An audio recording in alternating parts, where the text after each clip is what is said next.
on Friday, the Mariners collapsed in the 9th and 10th inning for the second day in a row. Bryan faced off against Zebby Matthews, and Andres Munoz finally showed humanity.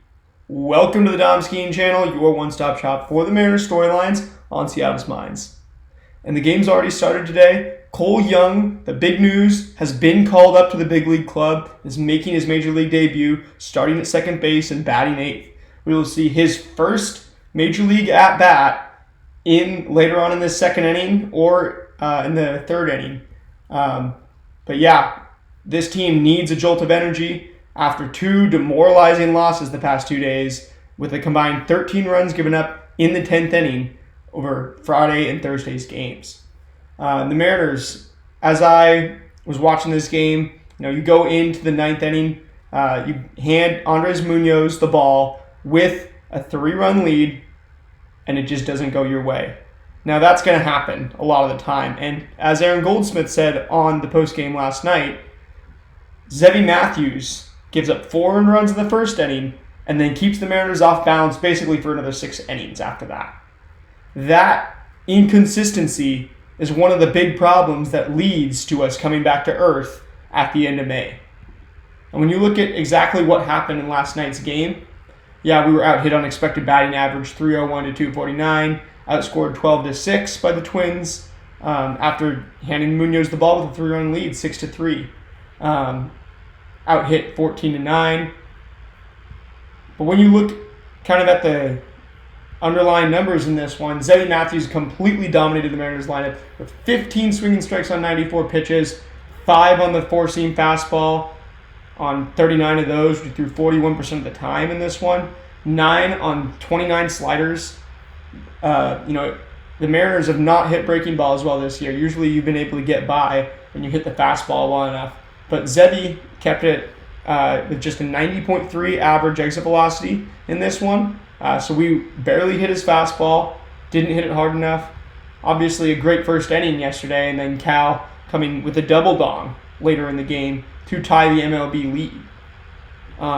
But even so, when you had Cal Raleigh, you had Bryan on the mound giving you a 6.2 inning quality start, and you had Andres Munoz in the 9th inning. Really, Aaron Goldsmith did a really good job describing it last night when he said, closers never fail in anything less than the most dramatic fashion. When a hitter strikes out 4 times, you go 0 for 4. When a hitter does poorly. But when a closer does poorly, this is exactly what it looks like. It's on display. It hurts right in the kisser, basically. And in this one, the Mariners just need to come back tonight and get back on track, especially with Houston taking the AL West last night after our loss. Bryan going 6.2 innings again, allowing just 3 earned runs, he is the quality start machine in the major leagues right now. No other pitcher, I believe, has gone 6+ innings in every single start. And I think every single start this year has been a quality start, which is just insane. He's one of the top 10 pitchers in the MLB right now. Top 10 starting pitchers. Andres Munoz, still one of the top 10 pitchers in the MLB. Just got slapped around a little bit. It was mostly on the four-seam. But, he threw a lot of sliders as well. And, we were 1 out away, obviously. Then you look at Wu in this one only got 6 swinging strikes on 95 pitches, which is a little bit worrying. He usually is really not up near that 15 range. But then again, Zebby Matthews isn't near that 15 range usually, and he did hit it last night. So you never know exactly how things are going to shake out. And still not allowing pretty weak contact in this one, Wu was, despite just getting 3 strikeouts, walking 2, still going 6.2 innings and allowing just 3 runs on 6 hits. That's pitchability, and that's what you need to be ultra consistent, just production-wise in the major leagues. The big story tonight, what are we going to see from Cole Young? We had Miles Mastrobuoni play second last night. Demo subbed in for him later. Didn't get anything offensively out of those two. Now, the lineup changes. You've got a young prospect, hopefully soon to be a young star in Cole Young, who has great fundamentals, high school draft pick. However, even though he didn't play in college, he's more polished than most high school hitters were. Advanced pretty quick, but now it's been 3 years, and it's time for him to come contribute, especially because, as we said, we're going to call these guys up when we need them.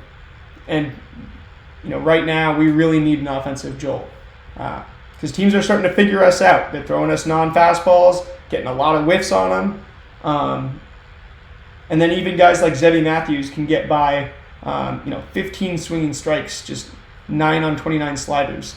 That's going to be really, really hard to cope with going forward. So Cole Young himself being a pretty good plate approach guy. Hopefully he can add to the ceiling while kind of raising the overall philosophy. You can't expect him to raise the floor because a rookie's always going to have a lower floor than a guy who's been in the big leagues. And we did send down Leo Ribas, who hasn't been playing. It is what it is. I'm glad that he's still with the organization because he's clearly such a good practice player and presence, and somebody that you can trust to make stops on defense, to put up a good at-bat, to be a professional ball player. With that being said, this game right here, Cole Young's first MLB at-bat coming up. I'm going to go ahead and take a live look in. This is going to be our first live look in on at-bat this season. And with Cole Young, I want to look at some of the things that he does well at the plate because we obviously have only been watching the big league club most of this season.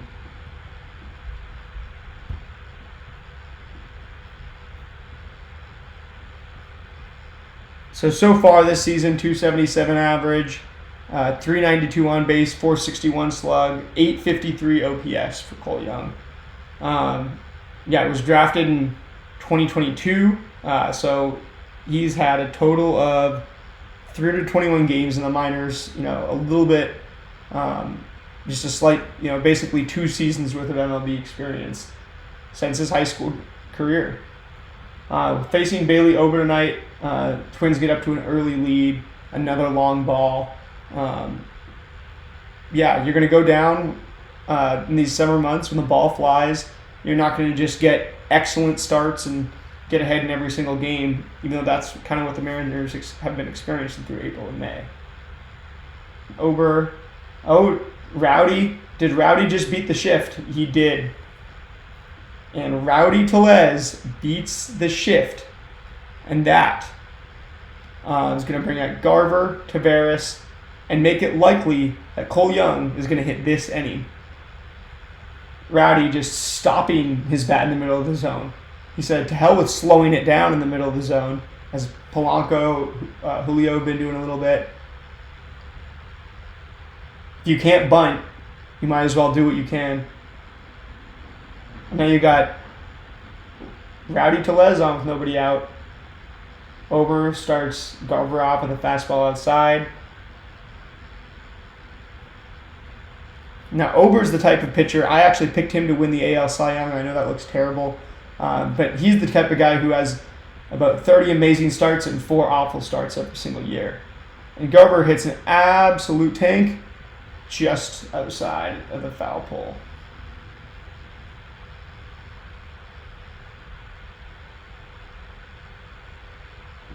It's good to see Cal get some more days at DH, some more days off behind the plate.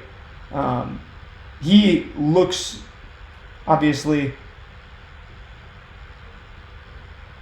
he's added a ton of muscle, become a lot more pliable, flexible, durable. He's going to be one of the biggest success stories, him and Julio, of this Mariners strength staff.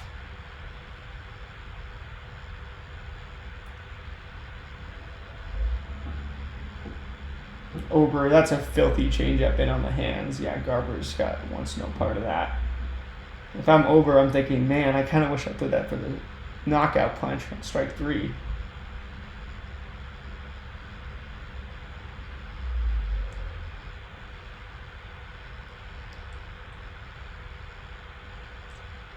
Garver, he can really wave at those breaking balls. If he finds his stroke, then he could have 15 homers in 2 months. But so far in Seattle, he has never been the breaking ball hitter that he was with Texas, or even with Minnesota. Full count on Garver. And so you got Cole Young stepping into the hole right there.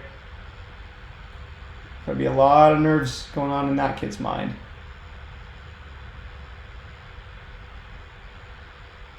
Yeah, today's basically the Cole Young show. When you look at what happened with the rest of the team the last 2 nights, you just kind of want to take that out of the equation and bring up another storyline. So I felt like this was a good time to call up Cole Young. I think a lot of Mariners fans were expecting it. He was playing really well. Could use the production at second base. Obviously, Polanco's cooled off. And he's not in the lineup tonight, even though we're facing a righty. So while he was our absolute ace against righties earlier in the season, it seems that we're not really using Polanco as much. I mean, his average has dipped into the 270s. And that was going to normalize at some point. We all knew that was. Tavares 1-1. Yeah, Ober's getting some swinging strikes on the changeup today. Again, we just don't follow those breaking balls well. We're sitting on the fastball so heavily. And Tavares has been an absolute strikeout machine this year. Between us and the Rangers, he's starting to just look like a little bit of a subpar option in the outfield. We're not complaining because we don't got anything better. And 2-2 on Tavares. And now Ober's getting a little too changeup happy. But he has got 7 swinging strikes on 36 pitches so far. That is disgusting. If I'm him and I'm watching the Mariners, yeah, I'm looking at my chops. Insane. Oh my gosh. So Ober, this is actually hilarious. Through 37 pitches now, he's thrown 14 changeups and 13 four-seam fastballs. He's got 4 swinging strikes on 14 changeups. So absolutely dominating us with junk right now.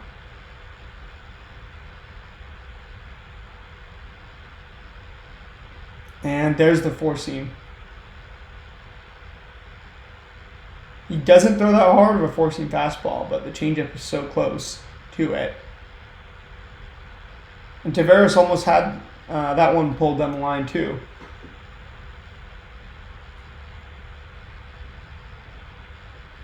Cole Young in the on-deck circle, ready to make his Major League debut at the plate. Popped up in foul ground. And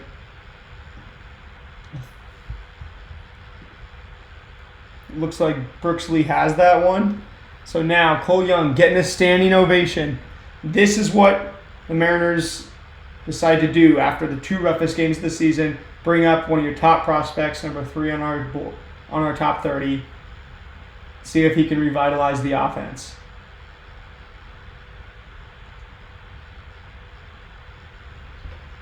Going up against one of the better pitchers in the MLB. And he absolutely hacks at it. That's a pop fly. And that's going to do it. We see Cole Young getting aggressive right there. Total junk pitch.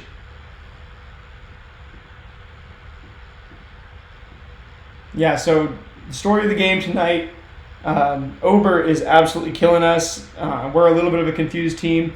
And he's just throwing changeup after changeup, just piecing us up. Now 15 four-seamers and 13 changeups, okay. But inducing incredibly weak contact through the first 2 innings. The Mariners are going to have to catch hold of one of those changeups. And now Garver already got one, almost. Tavares already got one, almost. Both right outside the foul poles. We'll see if we can keep them inside the foul poles this time. Because if we can, we have to be able to get at least one long ball off of Obert. But that's not a good strategy at all. The better strategy is control the zone, chaos ball, work the count, play chess, don't play checkers. So we'll see what happens tonight. We'll take a look at all of the numbers tomorrow, and I'll see you guys then. Go Rams.